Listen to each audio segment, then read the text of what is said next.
The best revenge is to be unlike your enemy. Marcus Aurelius. That's the line, my friends. Hard truth at the start, not louder, not pettier, not messier, different, better, wiser. Today we're not chasing, we're changing. If you've been hurt, listen close. People don't fear losing you because of what you text. They fear losing you when your life no longer needs their attention to feel full. That's the shift. That's the quiet earthquake. Short hook, simple truth. Your power begins where their access ends. Hey folks, imagine this. You're a lighthouse on a rough coast. Waves crash, wind screams, ships come and go. The lighthouse doesn't chase the ships, it doesn't argue with the sea. It stands, it shines. And guess what? The ships learn where safety is, not because the lighthouse begged, but because the light never wavered. That's you from now on. You don't plead your value, you live it. Another picture. Think of your attention like a bank card. Every callback, every long text, every late-night reply. Cha-ching, you're swiping from your peace account. Then the statement arrives. Overdraft, no sleep, no self-respect, no progress. Today we cut the card. We spend on what compounds? Health, purpose, faith, craft, brotherhood. Your energy earns interest when you stop giving discounts. Let's break a lie while we're here. If I don't explain, they won't understand. My friends, they understood just fine when they kept talking. It wasn't confusing. It was convenient. Another lie, if I leave, I'll look weak. No. Clinging is what looks weak. Leaving with calm looks like a spine. Epictetus said, "Wealth consists not in having great possessions, but in having few wants. Want less from people who give little. Want more from yourself." I know some of you are thinking, but what if they come back? Here's the fun part. You don't need a weather report to know if it's raining. If they return, your standards will do the talking. No drama, no essays, just access rules, like the gym, open hours, clear fees, zero excuses. And yes, we can laugh a little too. If they text you up at 2 a.m., tell them your standards, sleep at 10, and wake up with discipline. Let's go deeper with simple words. Silence is not cold. Silence is training. It teaches you to respond, not react. It teaches them that your emotions are not their remote control. Your silence is the gym for your self-control. Reps of restraint, sets of patience, gain in peace. Another small story. Picture a seed under soil. Above the ground it looks like nothing is happening. Boring, quiet. But below, roots are gripping, life is forming. That's your season now. No grand announcements, no watch me posts. You're busy becoming the man who doesn't break when someone else gets bored. Here's a quote to carry in your pocket. You always own the option of having no opinion. Marcus said that too. It means you don't owe the world a reaction. You owe yourself a standard. Less defending, more buildings, less noise, more results. This channel is not about bitterness, it's about getting better, not revenge, respect, not mind games, mind growth. We laugh, we learn, we lift each other up. We are the kind of men who walk past the fire without throwing gasoline on it. So my friends, if you're ready to stop chasing and start choosing, press like and subscribe right now. Stay with me. We're going to turn pain into power, then power into peace. Drop this in the comments so the brotherhood sees you. I choose peace. Number 1. Walking away teaches value. The moment you value your peace more than their approval, you become dangerous. That's the hard line to open with, my friends. Not louder, not meaner, just clearer. Today we're talking about walking away, not as a stunt, not as revenge, but as a calm decision that ends the noise and begins your life. Picture this, you're in a tug of war, palms burning, heels digging, heart racing. They pull, you pull, the rope barely moves, but your strength drains with every second. Now imagine you simply let go. No speech, no scene. The rope drops. The struggle ends. That is walking away. It isn't defeat. It's the refusal to invest energy in a game that never pays you back. Epictetus puts it simply. Wealth consists not in having great possessions, but in having few wants. I want fewer arguments. I want fewer explanations. Want more of your own calm. That's real wealth. Here's the fear that starts shouting the minute you reach for the door. What if they think I never cared? What if they replace me? What if I look weak? What if they say I ran away? These are normal questions. They're also traps. They drag you back into a courtroom where you keep proving your value to a jury committed to more proof. Marcus Aurelius hands you the key. You always own the option of having no opinion. You don't owe the courtroom a statement. You owe yourself a standard. Let's simplify with an image. Your attention is sunlight. Things grow where you shine it.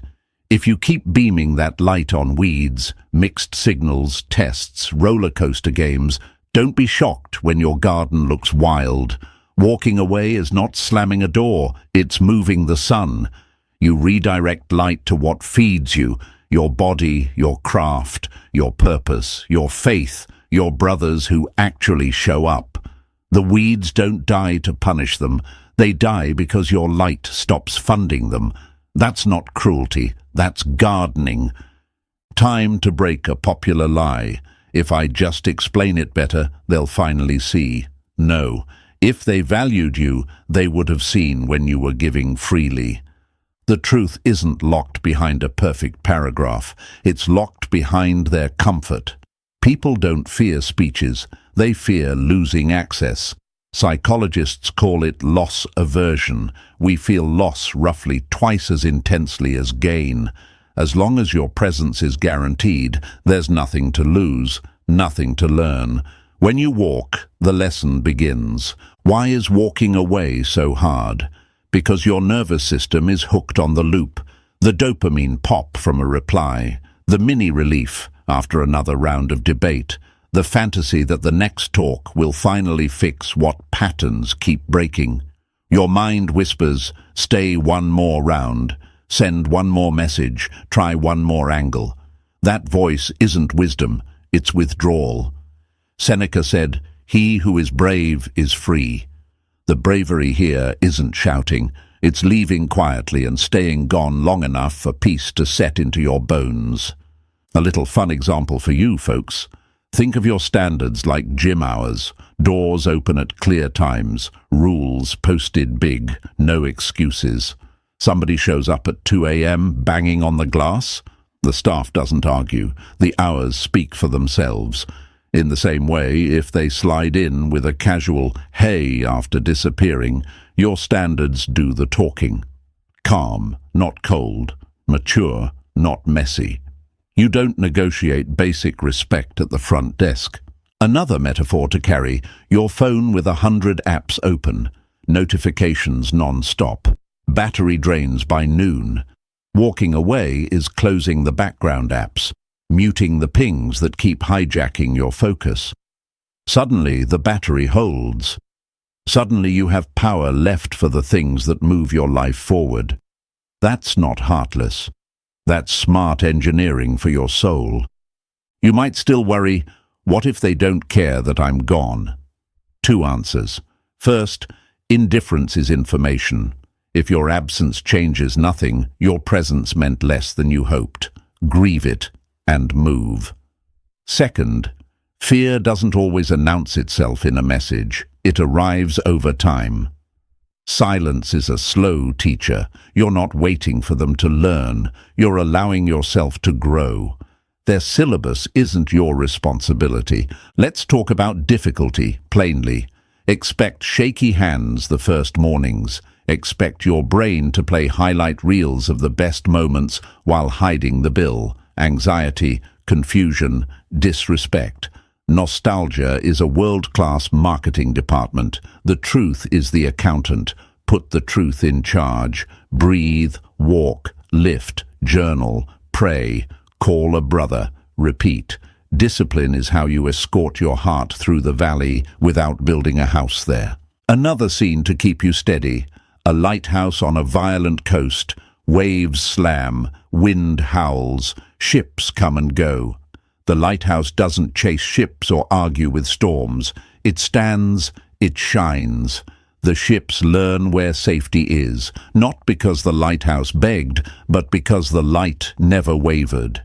That's you now. You don't campaign for your value. You live it. And here's the deepest shift. Walking away is not ghosting to provoke fear. It's a boundary to protect your sanity.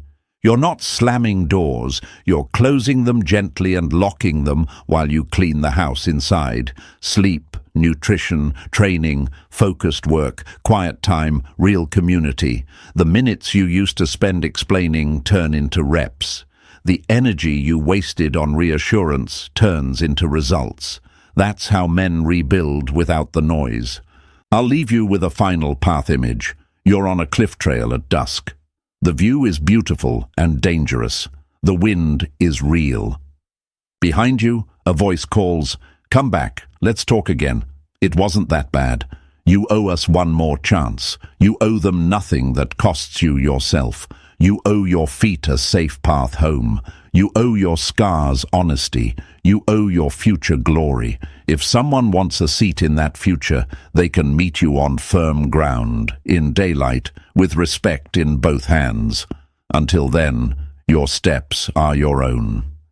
Marcus brings it home. The best revenge is to be unlike your enemy. And unlike your old self too.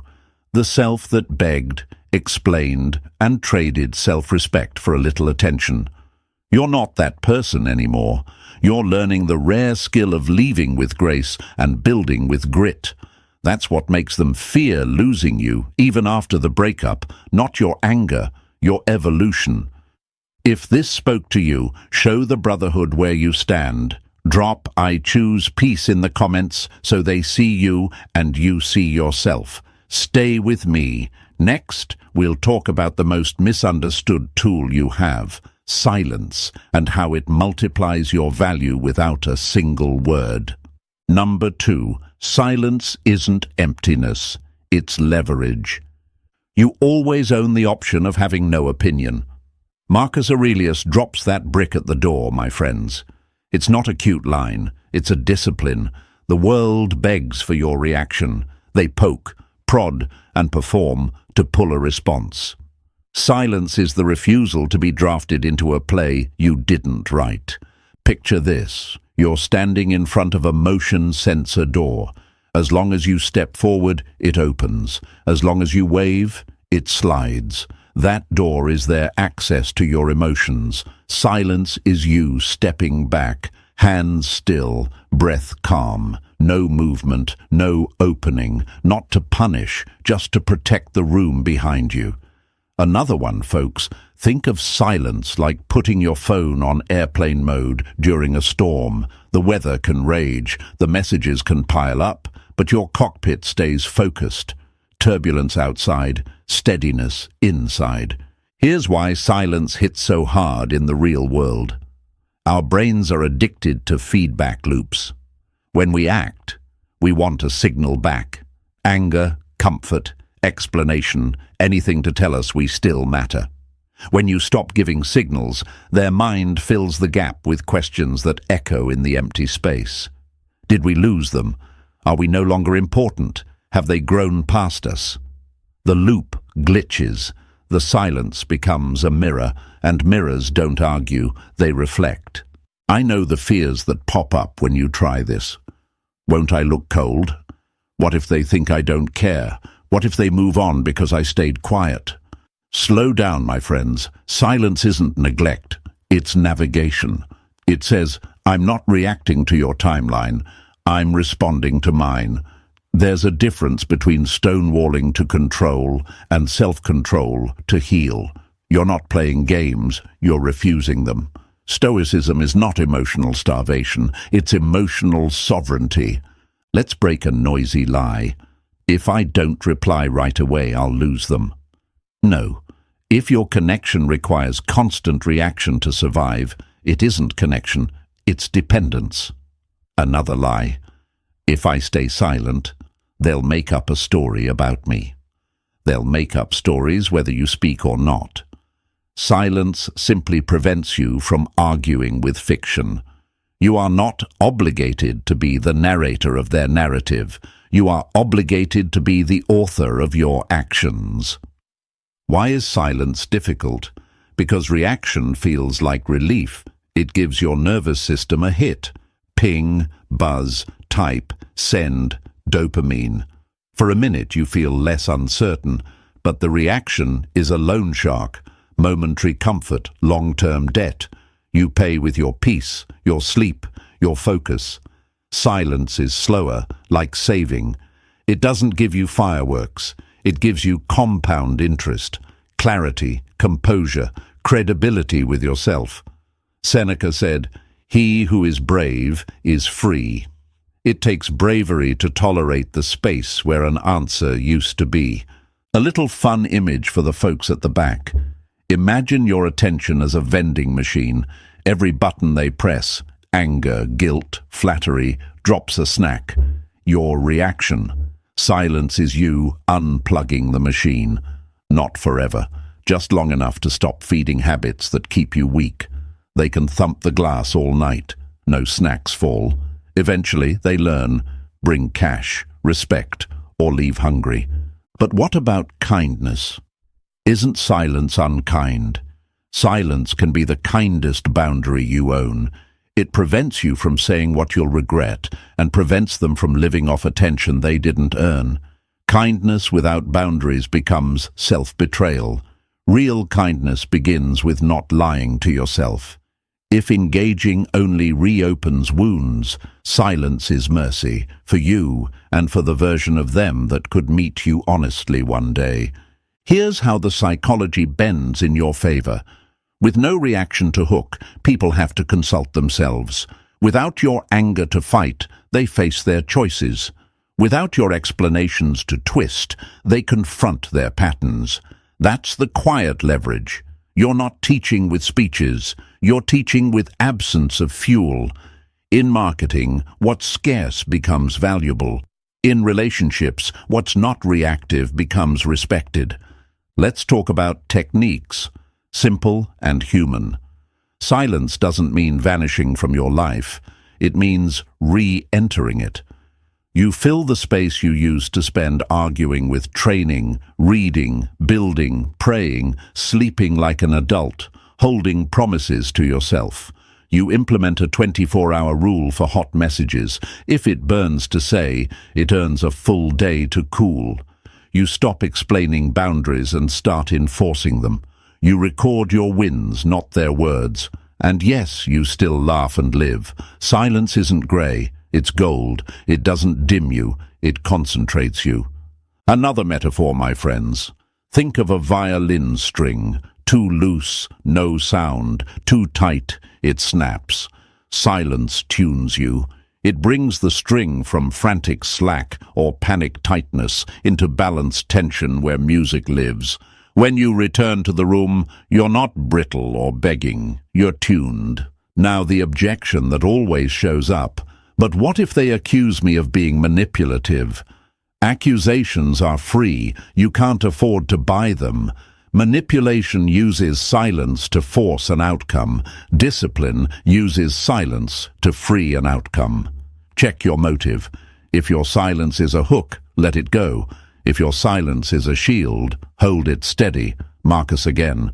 If it is not right, do not do it. If it is not true, do not say it. Do the right thing, say the true thing, or say nothing at all until you can. You'll notice something beautiful when you practice this. Your mind stops sprinting. Your breath deepens. Your words, when you choose them, land with weight. People who used to dance on your nerves start tripping over their own feet because you took the music away. You become, as we say here, low drama, high standard. That's attractive to good people and uncomfortable to users. perfect. You just created a filter without raising your voice. Before we close, say this with me in your head. My silence isn't empty.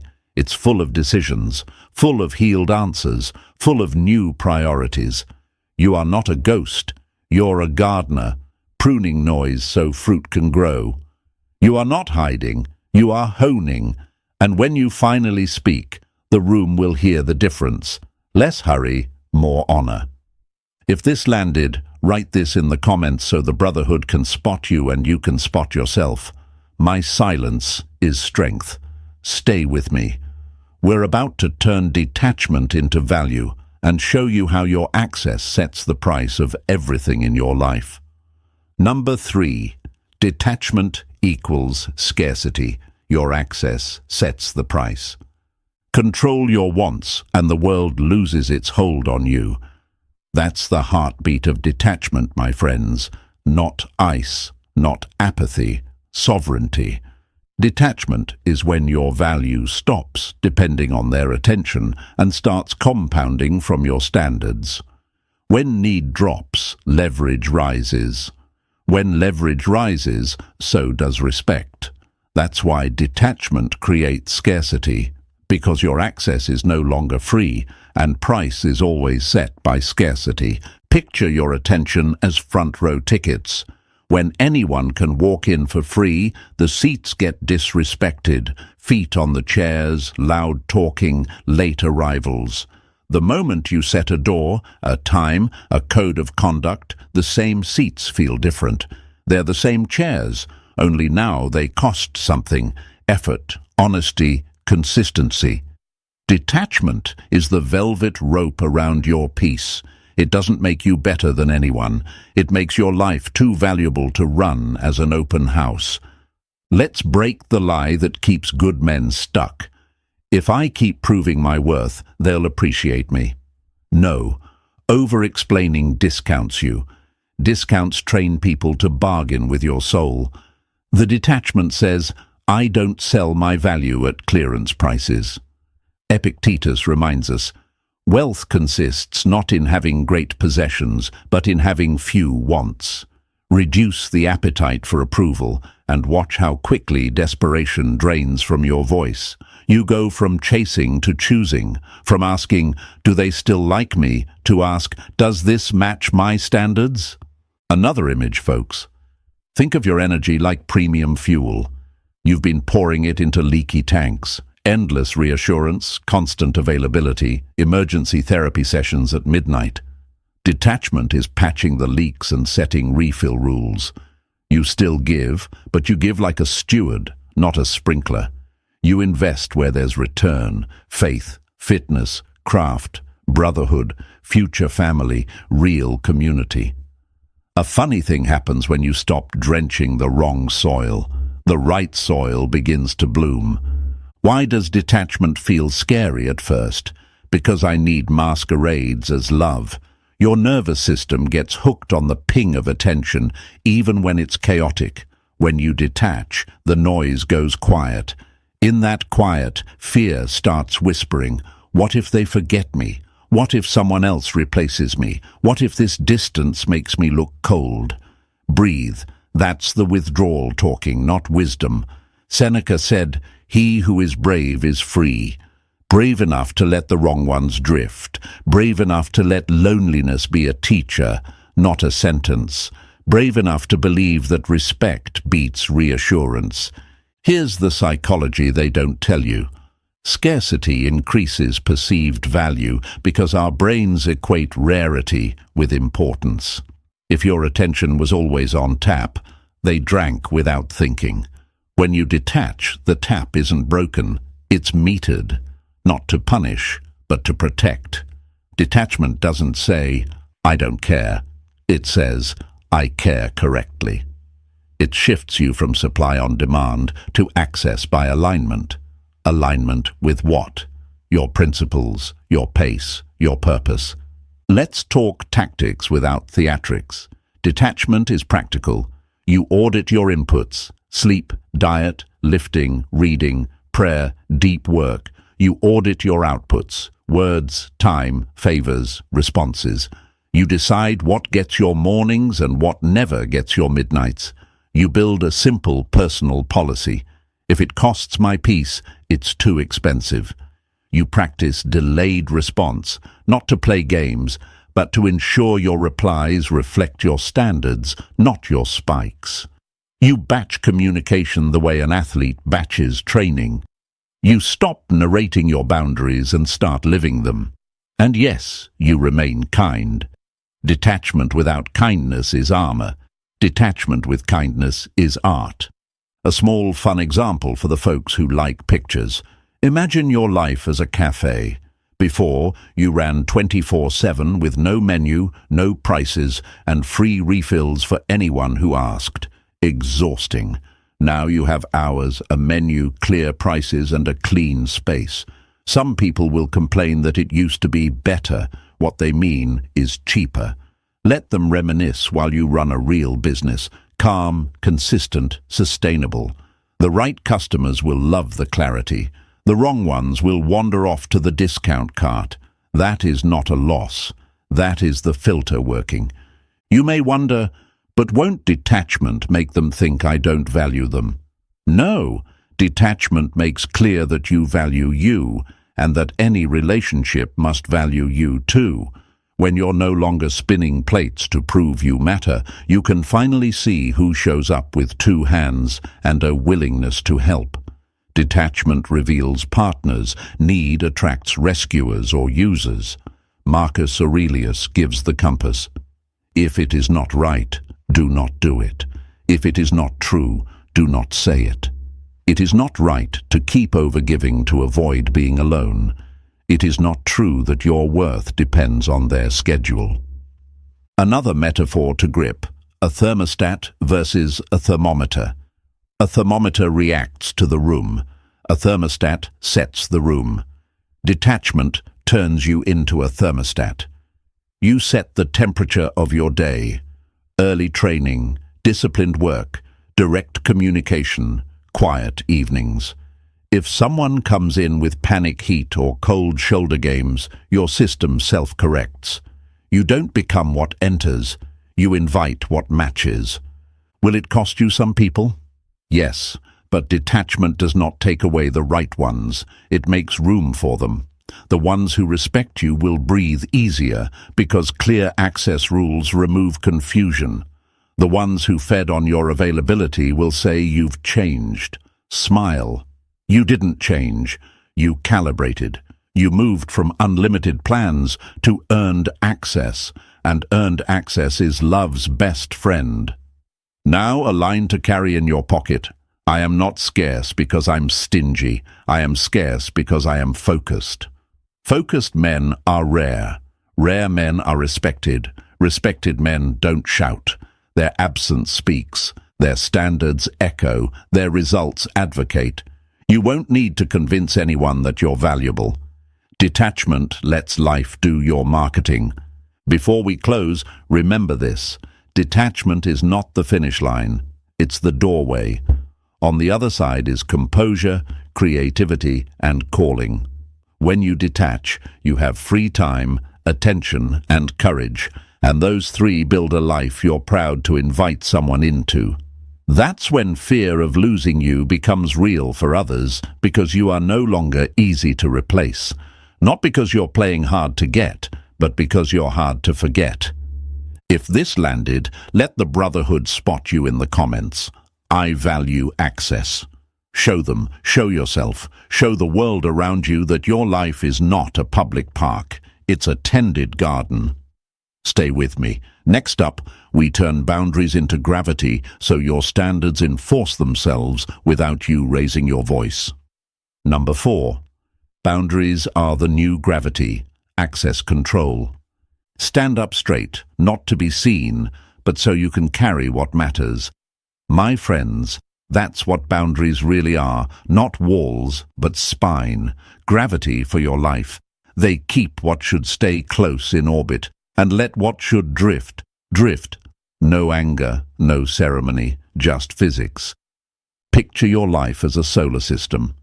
When your gravity is weak, every random rock slingshots through your sky. Late-night pings, mixed signals, maybe plans, disappearing acts, emotional weather. You spend every day dodging debris. Strengthen your gravity and the universe changes. The time wasters fly wide. The real ones settle into stable paths. That's boundaries, invisible force, visible order. Let's break the soft lie that keeps good men tangled. If I'm flexible about everything, I'll seem easygoing and they'll appreciate me. Flexibility without standards isn't kindness, it's chaos. Marcus Aurelius said, "If it is not right, do not do it. If it is not true, do not say it." Translate that into access control. If it's not right for my peace, it doesn't enter. If it isn't true alignment, it doesn't stay. Boundaries don't reject people, they reject patterns. Another image, folks. Think of a world-class gym. Doors have hours, equipment has rules. There's a code. Wipe the bench, re-rack the plates, no ego lifting. Nobody storms the front desk screaming, "You don't love me," because there are standards. The gym is clean, members are strong, progress is trackable. Your life needs the same clarity. Post your rules where you can see them. My body gets sleep. My morning is mine. My phone doesn't own me. Attention is earned by honesty and consistency, not to control others, but to control throughput, to protect the floor where your future is built. Why are boundaries scary? Because approval is addictive. You learn to trade your schedule for a smile, your standards for a good job, your gut feeling for a maybe later. Saying no feels like violence when you've been trained to whisper yes through clenched teeth. Seneca gives you the courage line, "He who is brave is free." Brave enough to disappoint people who benefit from your confusion. Brave enough to endure the awkward silence after a firm boundary. Brave enough to let the right ones step closer because you finally cleared space for them. Here's the psychology. Boundaries convert your life from open seating to assigned seating. In open seating, late people sit front row. Loudest voices get attention. The considerate stand in the back. In assigned seating, effort earns proximity. Reliability moves to the center. Respect gets aisle access. Flakes end up where flakes belong, outside the door, telling stories about how you've changed. You didn't change. You calibrated. Your gravity got strong enough to sort the sky. Practical, not theatrical. You don't send manifestos. You set parameters, response windows that protect your mornings and your sleep. No emergency conversations at 2 a.m. about non-emergencies. Plans confirmed, not assumed. Repair by action, not apology. Words matched by calendars and behaviors. You don't argue about the rules, you live them. You don't chase those who can't or won't meet them. You wish them well and keep your orbit clean. A little fun metaphor for the crew. Boundaries are like turnstiles at a stadium. Everyone can see the game if they honor the entry point. But nobody gets to leap the gate because of feelings. The moment one person jumps, 10 more try, and now it's stampede season. Turnstiles aren't meanness, they're mercy. They keep the experience safe for everybody who actually came to play right. Let's clear another lie. Boundaries push people away. No, boundaries push confusion away. The right people breathe better around clarity. They know what earns access. They know how to keep it. They know how to repair it if they slip. The wrong people call clarity control, because chaos used to be their power. You're not arguing with that. You're outgrowing it. What about kindness? Doesn't a good man meet people where they are? Yes, on the road of progress, not on the couch of excuses. Kindness without boundaries turns to resentment. You say yes with your mouth, and why did I do that? With your chest. Boundaries let your yes be clean and your no be honest. That's the kindest way to live. No hidden invoices, no silent interest charges. Expect turbulence when you turn on gravity. They may test the lines, last-minute invites you used to accept, jokes about your new rules, nostalgia bait. Smile, stand tall, repeat the standard once if needed, and return to your life. Remember the lighthouse. It doesn't swivel for every ship. It shines. If someone truly wants to dock, they adjust to the light. If they wanted the light to chase them into the fog, they weren't coming home anyway. Another picture.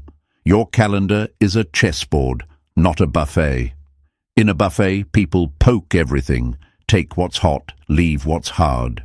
In chess, every move has consequences. Your mornings are your king, non-negotiable protection. Your health practices are bishops, long-range impact. Your deep work blocks are rooks, powerful lines that build real assets. Random texts demanding priority, pawns from another game. You don't flip your board for someone else's impulse.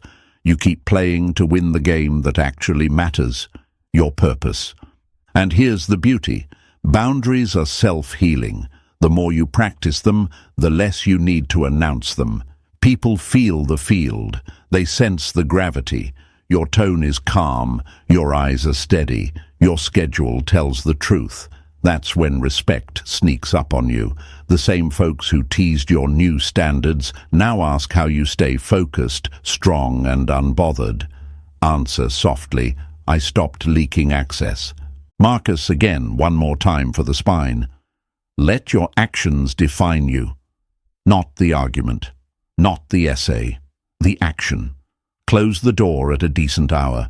Leave messages until your work is done. Set your plate with food that serves your mission. Step into rooms where your standards are normal, not mocked. Over time, your gravity becomes culture. Your circle upgrades because your orbit demands it. If this spoke to you, plant your flag in the comments so the Brotherhood recognizes you and you recognize yourself. I guard my gravity. Show them, show yourself, show the world around you that your life is not open seating. It's assigned by honor.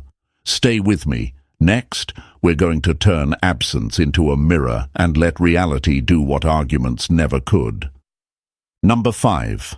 Absence is a mirror. Accountability without arguments. Truth needs no theater. That's our opening line, my friends. Not louder, not longer, clearer. Arguments try to sell truth. Absence simply shows it. When you step back, you don't punish them. You remove the noise that kept everyone from seeing what's real. Picture a stage after the show. The lights go down. No music, no movement, no applause. Just an empty chair and a microphone that isn't switched on. In that quiet, the room tells the truth. Who stayed for you? Who stayed for the drama? Who only stayed as long as you were performing? That's what your absence does. It cuts the power to the speakers. No more explain yourself. No more tug of war. Just space. And space is a brutal mirror.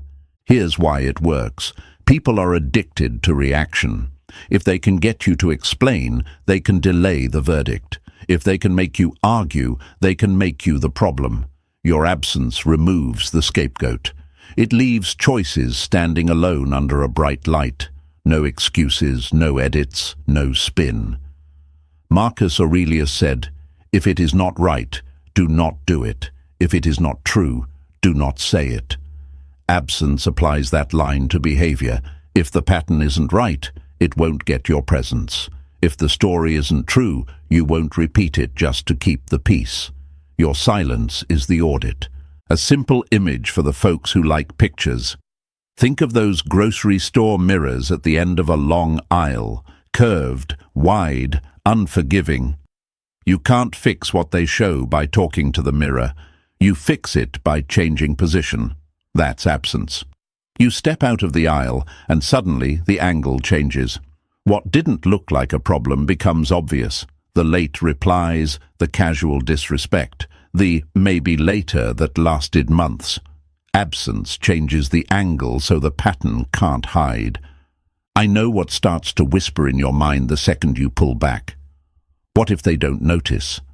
What if they say I overreacted? What if they call me cold? Those are fear scripts trying to drag you back on stage. Remember, you are not abandoning communication, you are abandoning performances. There's a difference. Seneca wrote, "He who is brave is free, brave enough to step out of scenes that only end with you apologizing for wanting respect."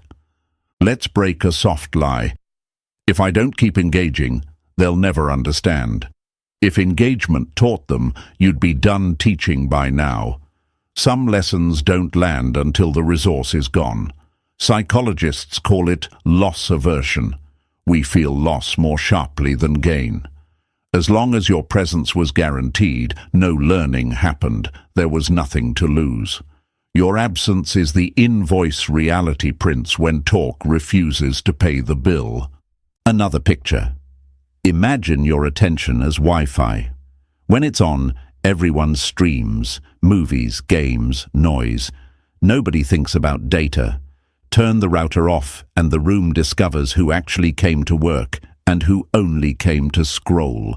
Your absence is the router unplugged, not to punish the house, but to stop paying for endless background streaming. The ones who wanted a connection will reset with you. The ones who want distraction will call you controlling and look for another hotspot. That's not a disaster, that's a diagnosis. Kindness check. Is absence unkind? No. Kindness without accountability is how resentment is born. Your absence protects you from saying what you'll regret and protects them from living off attention they didn't earn. It's a clean boundary.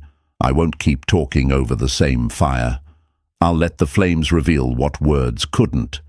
Real kindness is honest placement of your time.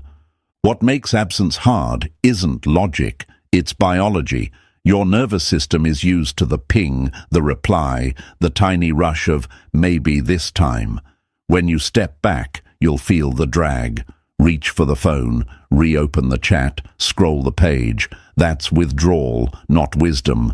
Give your body new rituals while your mind detoxes. Walk, lift, breathe, write 3 true sentences, read 10 true pages, pray for strength instead of outcomes. The body needs something to do while the drama detoxes. Here's the quiet brilliance of absence. Without your voice to argue with, people hear their own. Without your presence to lean on, they count their steps. Without your explanations to reframe, they face their record. Epictetus said, "We cannot choose our external circumstances, but we can always choose how we respond." Your response is distance, and distance lets consequence finish the sentence you kept trying to complete with speeches. A little fun example to keep us human. Think of a classroom where the teacher stops talking mid-lesson and writes one sentence on the board. Show your work.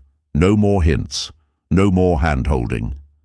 The students groan, then start solving, or they stare at the paper and learn that staring isn't solving.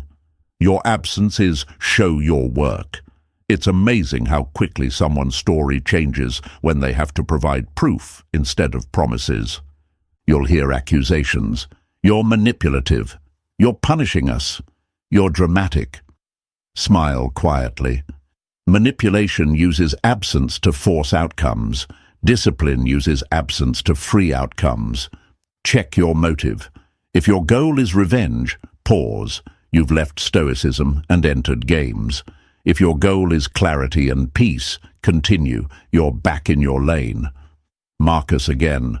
Let your actions define you. Your action is the step back. Your definition is the life you build in the space you just reclaimed. Expect time to do slow work. Absence is not a firework, it's gravity. It draws the real closer and lets the rest drift. Some will circle back with changed behavior. Some will vanish and call it your fault. Both results are blessings. The first shows repair, the second shows release. You win twice, through growth or through pruning. Either way, the garden gets healthier. Before we close, carry this line. Absence is not empty. It's full of answers. It's full of who calls with respect, who arrives with actions, who disappears when you stop performing comfort. Your job is not to chase answers, it's to make space for them to appear. When they do, believe them. If this resonated, mark your line in the comments so the brotherhood sees you and you see yourself. My absence shows truth. Stay with me. Next, we'll talk about the contrast effect, how life's side-by-side comparisons make regret grow without a single speech from you. Number 6.